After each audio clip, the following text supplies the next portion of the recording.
Agar kalian jauh lebih mengetahui isi daripada channel ini, jangan di skip dan tonton sampai habis. Oke, terima kasih. Ya, baik anak-anak, kali ini kita masuk pada pembelajaran ke-6 dalam subtema 3 tentang pertumbuhan hewan. Adapun materi kita pada pembelajaran 6 ini ada 2 ya, dengan muatan pelajaran bahasa Indonesia, kompetensi dasar 3.4 dan 4.4. Kemudian pelajaran PPKN, kompetensi dasar 3.4 dan 4.4. Ya. Nah, anak-anak, adapun setelah kalian menyimak daripada video ini, kalian diharapkan pertama, dalam muatan bahasa Indonesia kalian dapat menyampaikan informasi penting dari suatu teks dengan menggunakan kosakata yang tepat. Yang kedua, kalian dapat membuat kalimat menggunakan kosakata yang ditentukan. Pada muatan PPKN, kalian diharapkan dapat menuliskan cara memberi saran dalam menghargai perbedaan. Kemudian dapat menceritakan pengalaman memberi saran dalam menghargai perbedaan. Nah, anak-anak, kemarin kalian telah melihat bagaimana daur hidup daripada beberapa hewan ya. Ada hewan kupu-kupu, ada hewan katak ya. Nah, ini Pak Guru tampilkan. Ini adalah daur hidup daripada hewan kupu-kupu ya. Hewan kupu-kupu mulai dari ulat, kepompong, mulai dari telur ya, ulat, kepompong dan kupu-kupu ya. Ini adalah daur hidup. Nah, dari gambar ini saja kalian bisa menemukan kosakata ya. Yang mana kosakata itu kalian dapat ingat kembali bahwa kosakata yang tidak diketahui dapat kita cari pada kamus bahasa Indonesia ya. Setelah itu buatkan kalimatnya. Tujuannya agar apa? Agar pemahaman kamu jauh lebih berkembang ya. Nah, anak-anak, gambar ini menunjukkan daur hidup kupu-kupu ya. Kalian dapat lihat bahwa setelah beberapa hari ya, kupu-kupu dewasa ya akan bertelur dan telur itu menetas menjadi ulat ya.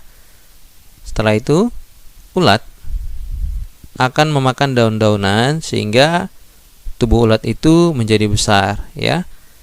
Nah, ulat kemudian akan mencari tempat untuk dia berdiam diri dan akan menjadi kepompong ya. Nah, setelah itu tubuh ulat akan berubah menjadi kupu-kupu. Nah, semua makhluk hidup memiliki daur hidup. Betapa sempurnanya ciptaan Tuhan ya. Untuk itu kita harus selalu bersyukur bahwa keagungan Tuhan itu sangat luar biasa ya. Sehingga kita dapat mengetahui bahwa telur berubah menjadi ulat, berubah menjadi kepompong, berubah menjadi kupu-kupu. Setiap tahapannya berbeda ya.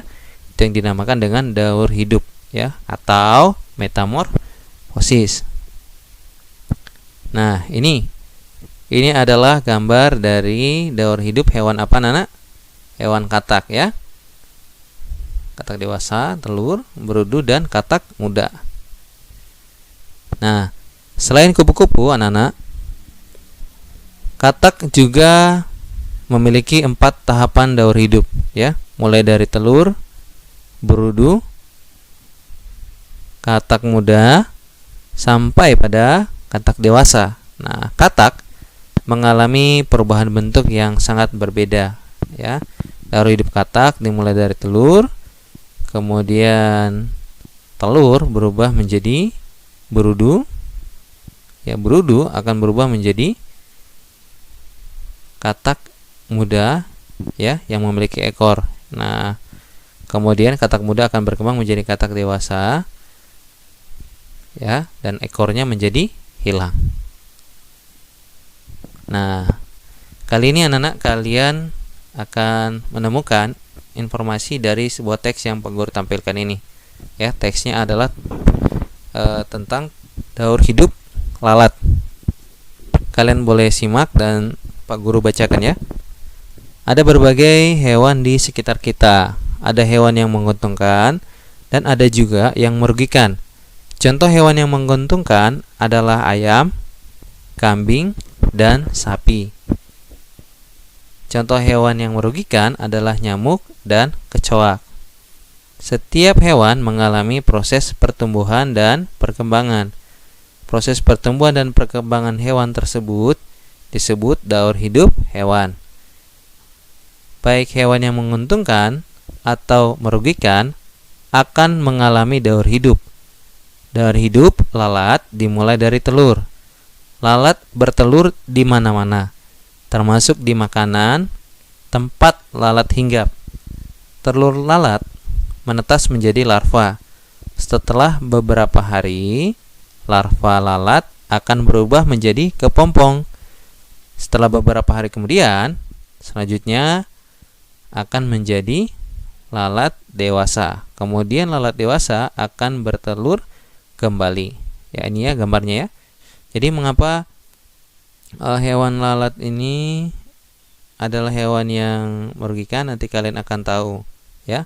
Mengapa ayam dan kambing adalah hewan dan sapi adalah hewan yang menguntungkan? Karena pertama ayam ya. Ayam manusia dapat memeliharanya, selain itu bisa banyak manfaatnya ya. Bisa kotorannya bisa dijadikan pupuk, dagingnya bisa disantap ya. Telurnya bisa dibuat untuk bahan kue ya. Nah, kemudian bisa bernilai jual. Kalau dijual, kita bisa mendapatkan uang. Begitu juga dengan kambing dan sapi. Ya. Namun tidak pada hewan lalat. Oke, ini adalah teks ya. Teks yang mana ada beberapa informasi penting di dalamnya yang mungkin saja kalian baru kali ini mendapatkan informasi tersebut ya. Simak dengan baik, karena nanti akan ada tugas yang dapat kalian kerjakan. Nah, ini tugas bagi kalian ya. Yang pertama, apa saja tahapan daur hidup lalat? Nah, kemudian kalian jelaskan dengan bahasamu sendiri. Yang kedua, apa saja informasi yang kamu peroleh dari teks tersebut? Nah, tuliskan ya informasi apa yang kalian peroleh. Misalnya, yang saya peroleh bahwa lalat adalah hewan yang tidak menguntungkan bagi manusia. Nah, dan seterusnya. Tulis sebanyak mungkin ya. Minimal 3 atau 5 lah. Nah, kemudian yang ketiga, kalian buatkan kalimat daripada kosakata berikut.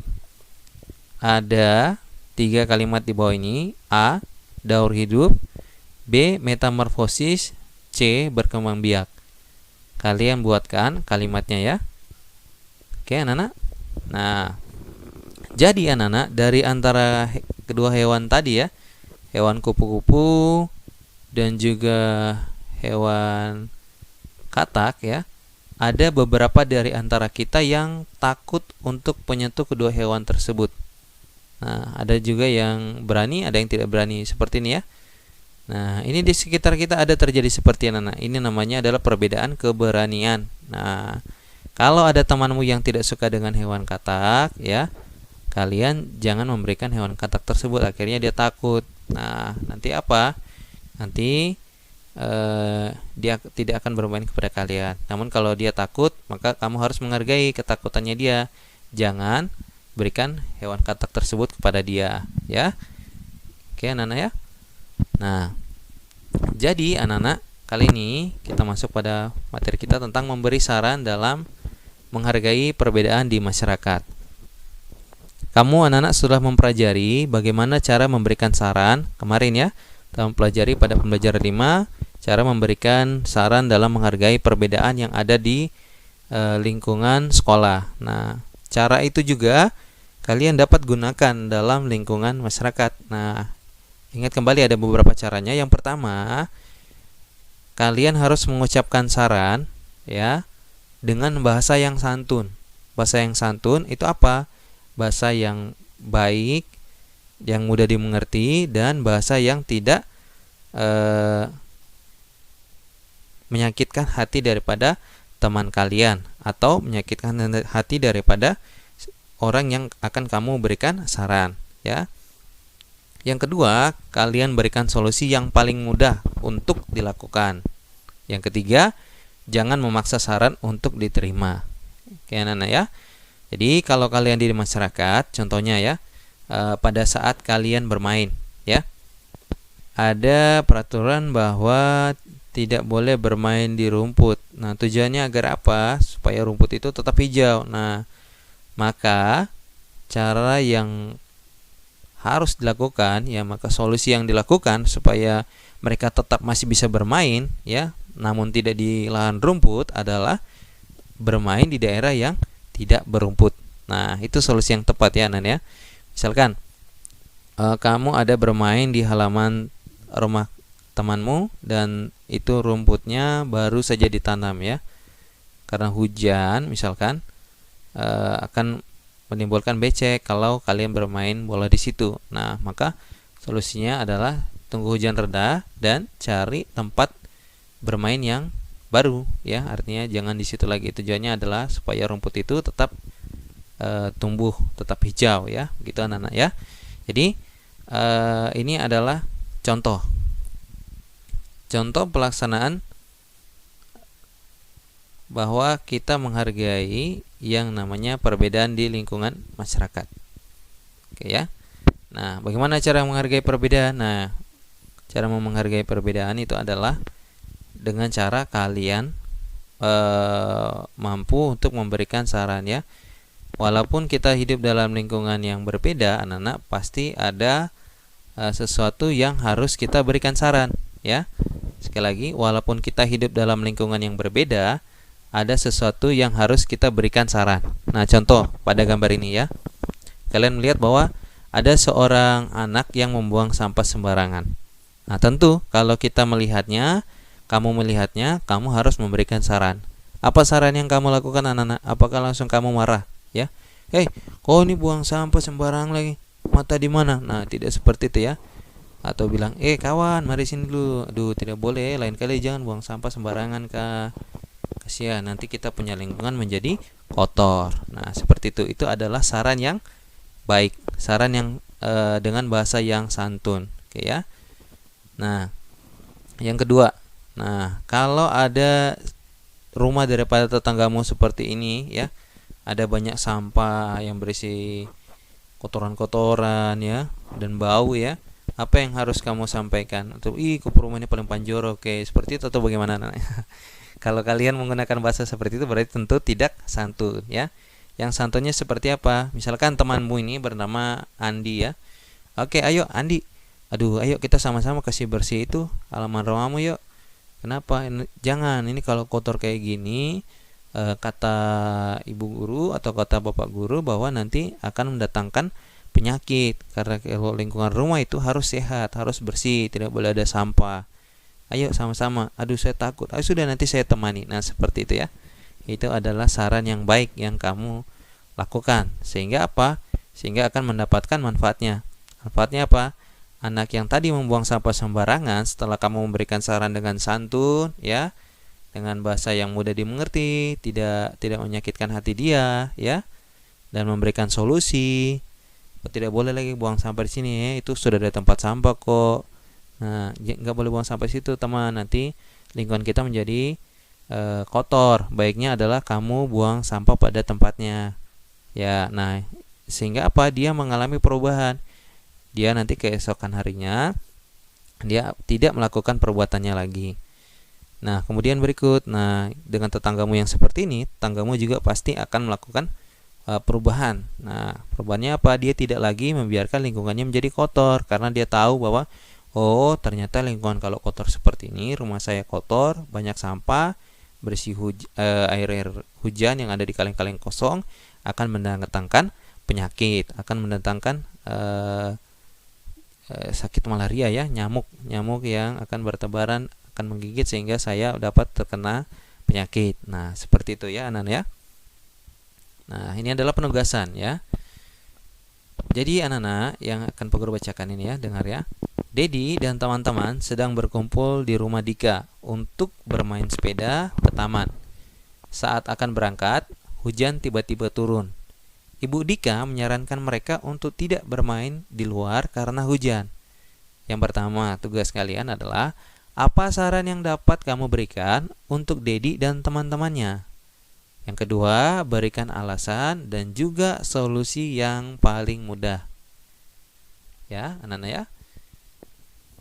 Oke. Anak-anakku sekalian, bahwa lalat ya adalah hewan yang sangat merugikan kita. Karena apa? Dia dapat menyebarkan penyakit bagi kita manusia seperti diare. Apakah hanya hewan lalat yang merugikan? Tidak ya, ada hewan nyamuk dan sebagainya ya. Untuk itu biasakanlah agar kita hidup sehat. Dengan cara apa hidup sehat? Harus rajin mencuci tangan sebelum makan. Dan jagalah selalu kebersihan lingkunganmu untuk menjaga kesehatanmu. Ya. Ingat bahwa kalau ada teman lingkungan di sekitarmu ya yang melakukan kesalahan, kamu berhak untuk memberikan saran ya. Namun saran yang kamu sampaikan haruslah saran yang baik supaya apa? Tidak mencederai hati mereka, dan saran itu dapat menghargai perbedaan yang ada di lingkungan masyarakat ya Nan ya. Tetap sehat supaya kita tidak masuk pada rumah sakit, oke ya. Nah, sekian pembelajaran kita anak-anak, dan tetaplah untuk menerapkan protokol kesehatan ya. Apa saja yang harus dilakukan? Yang harus dilakukan adalah kenakan masker, kemudian rajin untuk mencuci tangan dan jaga jarak ya. Tetaplah selalu makan makanan yang bergizi dan jangan lupa untuk selalu bersyukur kepada Tuhan ya Anan ya. Supaya apa? Kita terhindar daripada penyebaran virus corona atau COVID-19. Sekian pembelajaran kita anak-anak ya. Sampai bertemu pada video pembelajaran berikutnya.